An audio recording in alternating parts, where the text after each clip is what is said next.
Mais on va commencer avec le portrait. Le portrait, il est signé cette semaine Fred Beltrando. Et c'est parti. Robert Bolognesi, quand on entend la sonorité de votre patronyme, on pourrait croire que vous exercez une profession ou du moins une passion qui a un lien avec la longue tradition culinaire italienne. Il n'en est rien. À la lecture du questionnaire que vous avez rempli avant de participer à cette émission, je constate que votre boisson préférée est bien loin du Barolo puisqu'il s'agit de la menthe à l'eau. Bon, alors déjà, moi je sais pas qui c'est ce Talot. Et de toute façon, votre orientation sexuelle n'est pas du tout le sujet de ces émissions. Votre... elle est tirée par les cheveux. Salut. Votre métier, c'est nivologue. Encore une de ces professions méconnues comme ébavureur ou brandouilleuse. Bon. Cela dit, les bavureurs, on sait ce qu'il fait. Il est bavure. Une brandouilleuse, elle brandouille. Mais un nivologue, qu'est-ce que ça fait? Voilà une question qu'elle est bonne. Et pour élucider ce mystère, je vous propose une réponse à choix multiples. Petit A. Un nivologue, c'est quelqu'un dont le métier est de calibrer des bulles à niveau. Petit B, un nivologue a pour fonction d'élever le niveau de la discussion quand tout le monde dit que des conneries. Et si c'est le cas, aujourd'hui, vous aurez beaucoup de travail. Et petit C, un nivologue est un spécialiste de l'étude scientifique de la neige et des phénomènes liés à la neige.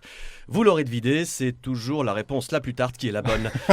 Oui, vous êtes un peu le Haroun Taziev des banquises, sauf que le vulcanologue s'intéresse aux trous qui fument et que vous vous intéressez aux trous qui gèlent, au grand bonheur du couvent des Ursulines de Sion.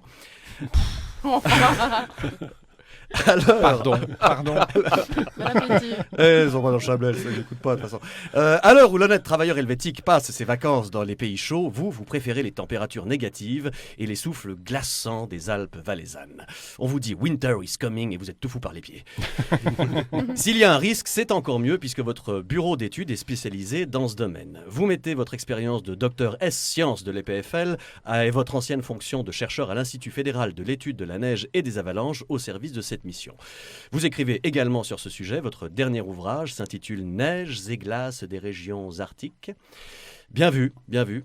C'est un petit peu le dernier moment pour en parler, parce que dans quelques années, il n'y aura plus de banquise, donc il n'y aura plus grand-chose à dire de toute façon. Ce qui m'amène naturellement à une double conclusion en forme de double question. Première question, vous êtes plutôt sorbet ou glace italienne? Sorbet. Ah, avec de l'eau, c'est dégueulasse.